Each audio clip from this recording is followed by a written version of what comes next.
Que a graça e a paz do Senhor Jesus Cristo seja sempre abundante em sua vida e em seu coração.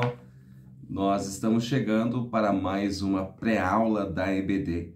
Estamos estudando neste último trimestre de 2022 a justiça divina, a preparação do povo de Deus para os últimos dias no livro de Ezequiel.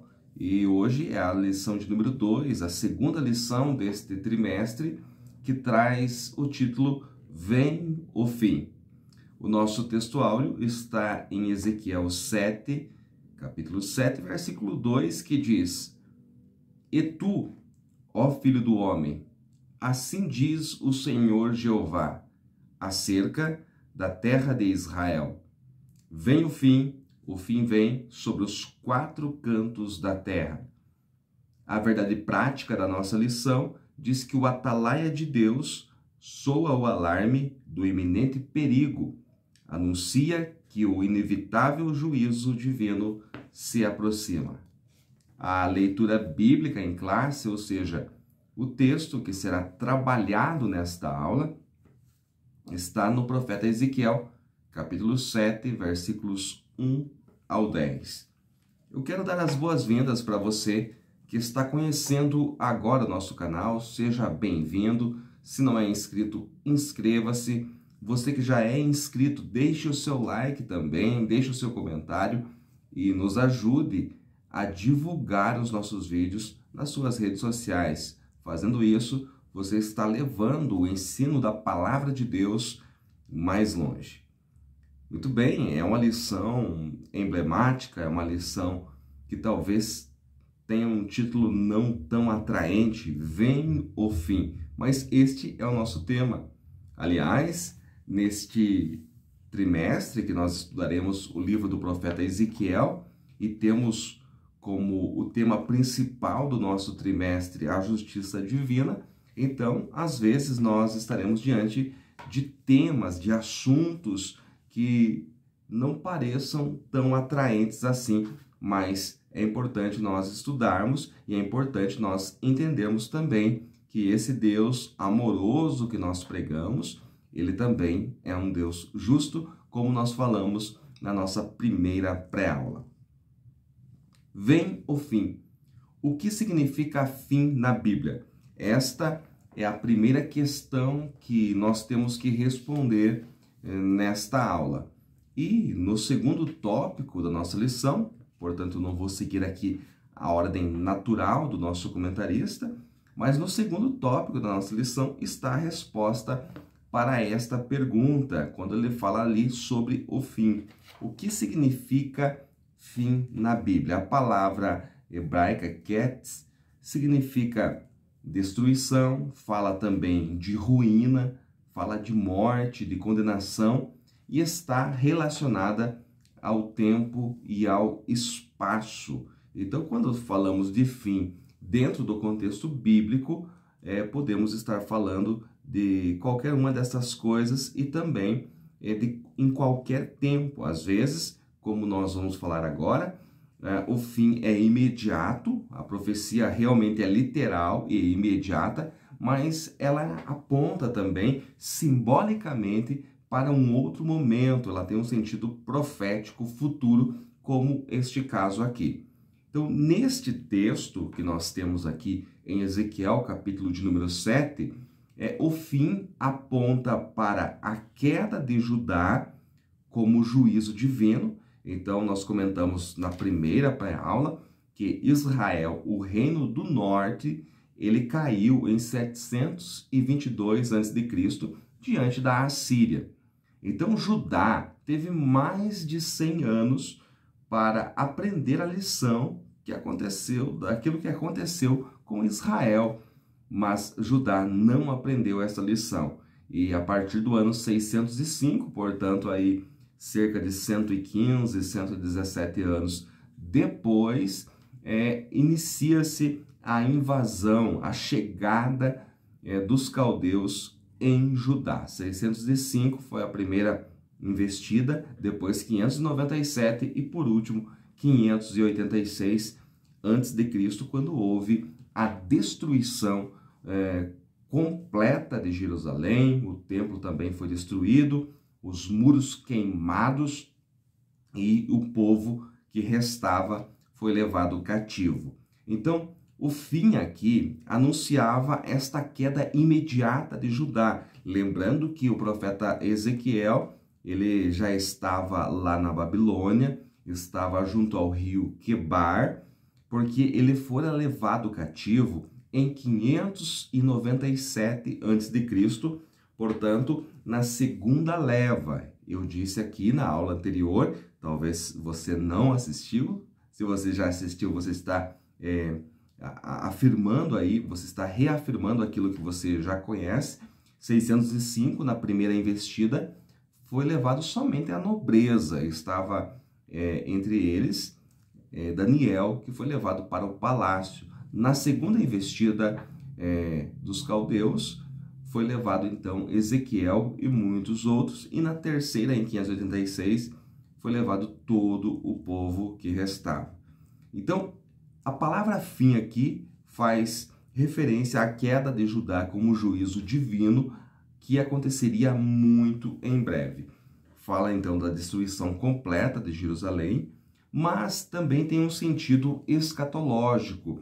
A palavra fim também pode apontar aqui um juízo futuro sobre toda a terra. É claro que o versículo de número 2 fala do juízo sobre a terra de Israel, mas simbolicamente, profeticamente, esta palavra também pode se referir ao juízo futuro que virá sobre toda a terra. Nós temos ainda aqui no livro do profeta Ezequiel os capítulos 38 e 39, que falam a respeito de Gog e Magog. É um dos capítulos aí mais complexos deste livro, nós vamos estudar mais à frente, mas é importante que você saiba que este é um juízo futuro que acontecerá sobre toda a terra. Teremos o Armagedon, que é no momento, e depois a guerra final, a guerra de Gog. Chegou o fim da paciência de Deus. A Bíblia diz que Deus tentou trazer o seu povo de volta, muitas vezes enviando mensageiros, enviando profetas, mas eles zombaram dos profetas de Deus, mataram seus mensageiros. Então agora chegou o fim. O fim do quê? O fim da paciência de Deus, o fim da paz e do bem-estar do povo. Quando Deus promete dar a terra de Canaã aos hebreus, Deus deseja que ali seja o seu lugar de paz, o seu lugar de bem-estar. Mas agora, devido à apostasia, à rebeldia, à idolatria do seu povo, chegou o fim da paciência e Deus vai entrar com juízo. Deus é bom, Deus é misericordioso, Deus é longânimo, mas a sua justiça, a justiça divina, é implacável. É por isso que nós, que somos professores da palavra de Deus, professores da EBD, pregadores da palavra, pregamos o amor de Cristo, pregamos a respeito do amor de Deus, mas é importante que também nós venhamos a falar do juízo divino, da justiça divina, porque este Deus, ele é justo e é necessário nós estarmos preparados para o encontro e para a prestação de contas diante deste Deus. Vamos então, nesta pré-aula, eu quero aqui analisar rapidamente alguns dos versículos da leitura bíblica em classe. Então nós temos aí Ezequiel capítulo 7, olhando para o versículo 1, começa dizendo que veio a palavra do Senhor. Veio a palavra do Senhor. O que o profeta está dizendo? Que o que ele vai relatar aqui, o que ele vai anunciar, não era um sonho, não era imaginação da sua mente. O profeta estava apenas declarando uma mensagem divina. Como ele fala a mensagem de Deus, como ele fala a palavra de Deus, não é a palavra dele, não é a palavra dos juízes de Israel, dos anciãos, não. é a palavra de Deus, a autoridade da palavra estava no próprio Deus, estava no próprio Senhor que fala. Então é importante que nós, como mensageiros, como profetas do Senhor, também nós venhamos a falar somente a palavra que Deus nos dá. Que nós possamos ser como Ezequiel, veio a palavra do Senhor a mim, o Espírito Santo falou comigo, porque quando isso acontece e nós anunciamos a palavra de Deus conforme o Senhor colocou em nosso espírito, com certeza nós seremos bem-sucedidos, porque a palavra não é nossa, a palavra é perfeita, então a autoridade está no Deus que dá a palavra. Olha só que aplicação que você pode fazer aqui apenas no versículo de número 1.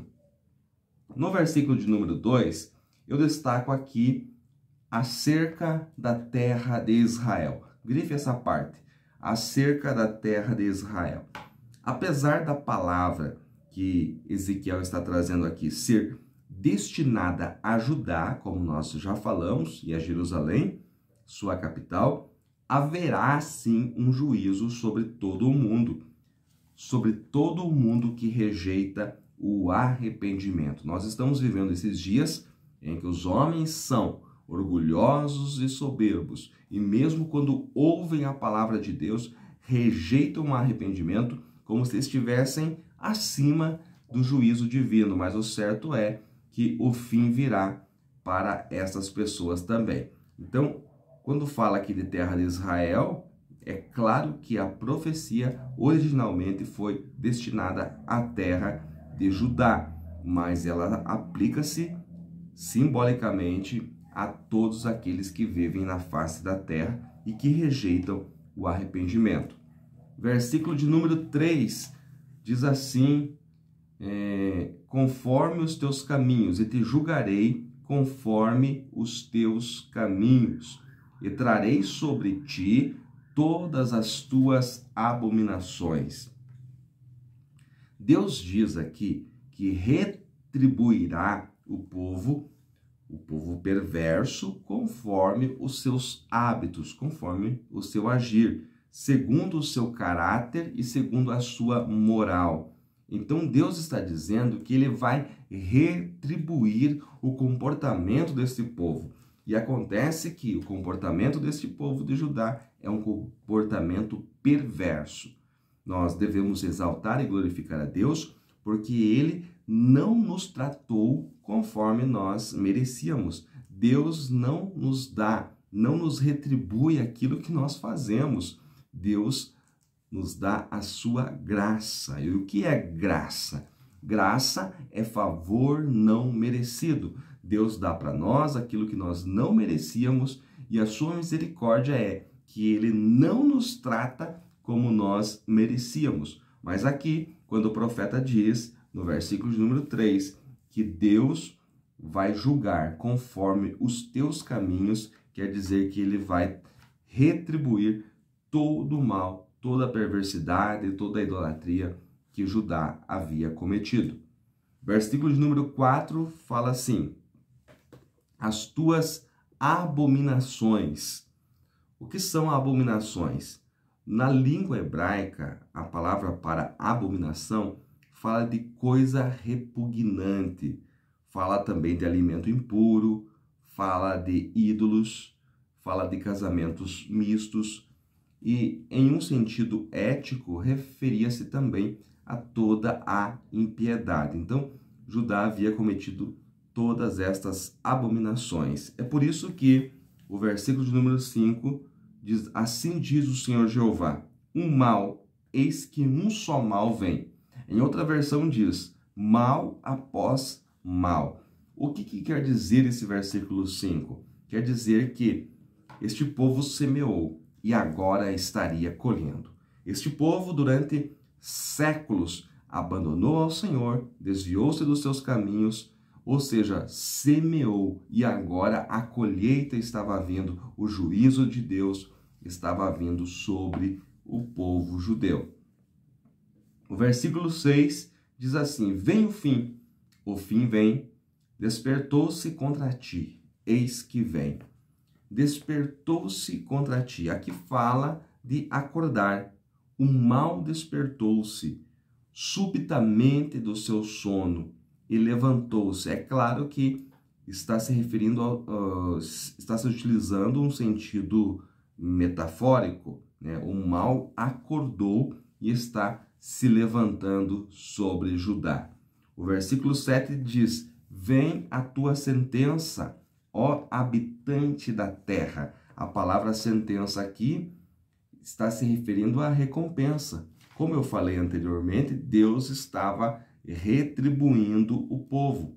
A palavra para a sentença aqui, no original hebraico, fala de trança, fala de grinalda, fala de coroa de flores, de diadema, ou seja, Deus estava colocando sobre a cabeça deles aquilo que eles mereciam.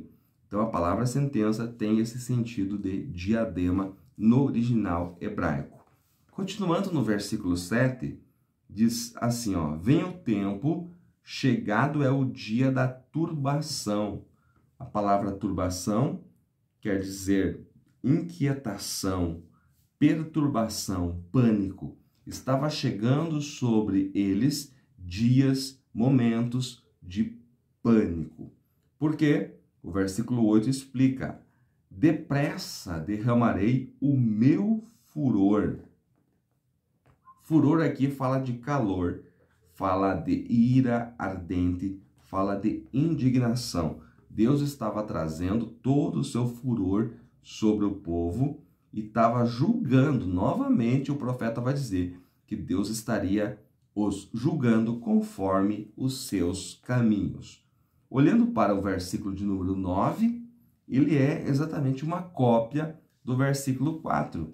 O versículo 9 repete praticamente o versículo de número 4. Então, a mesma aplicação do versículo 4, você encaixa aqui no versículo 9. O último versículo da nossa leitura bíblica em classe é o 10, que diz: eis aqui o dia, eis que vem, veio a tua ruína, já floresceu a vara. Aqui, no último tópico, o nosso comentarista, o pastor Ezequias, diz que Ezequiel faz uma analogia botânica, uma metáfora que se perdeu no tempo. Já floresceu a tua vara. A vara que vai açoitar Judá já está florida. Que vara é essa? A vara aqui é uma tipologia de Nabucodonosor. Quem era Nabucodonosor? Rei da Babilônia. É claro que houve muitos reis na Babilônia, mas esse momento aqui foi o auge da grande Babilônia e Nabucodonosor foi o seu principal rei.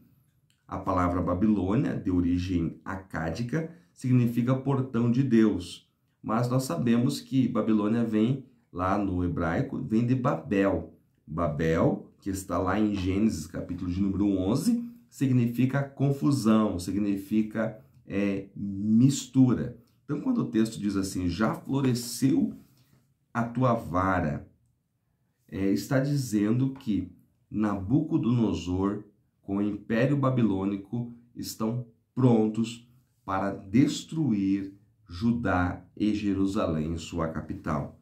O texto diz mais: reverdeceu a soberba, eis que veio a tua ruína, já floresceu a vara, reverdeceu a soberba. O mesmo Deus que trata do pecado do povo, ele também trata daqueles que hão de julgar o povo, daqueles que ele levantou para julgar o povo. Quando fala de soberba aqui, está se referindo a Nabucodonosor e ao Império Babilônico. Nabucodonosor não entendeu que ele era apenas um instrumento nas mãos de Jeová. E não entendendo isso, ele extrapolou todos os limites. Como que eu sei disso? Olhando para o segundo livro dos Reis, capítulo de número 25, e também Jeremias, capítulo 52, nós vemos ali que eles cometeram toda a forma de torpeza, agressividade contra o povo. Coisas lamentáveis estão registradas nesses dois capítulos, capítulo 25 de 2 Reis e capítulo 52 de Jeremias, porque Nabucodonosor pensou que ele era bom, mas a soberba, a humilhação e a restituição também de Nabucodonosor estão registrados no livro do profeta Daniel, no capítulo de número 4, quando o Senhor tirou Nabucodonosor do trono e fez viver entre os animais no campo. As suas unhas cresceram, pelos cresceram no seu corpo, e ele viveu ali como um animal, exatamente como um animal no campo. E antes disso, é importante salientar que Nabucodonosor, ele falava assim, ó, tá lá em Daniel, capítulo de número 4, e o versículo 30, o rei falou e disse: não é esta a grande Babilônia que eu construí para ser a casa do reino, pela força do meu poder e para a honra da minha majestade? Veja aqui algumas coisas que o homem não pode dizer. Eu construí, eu fiz, pela força do meu poder. Um homem falando isso, e para a honra da minha majestade.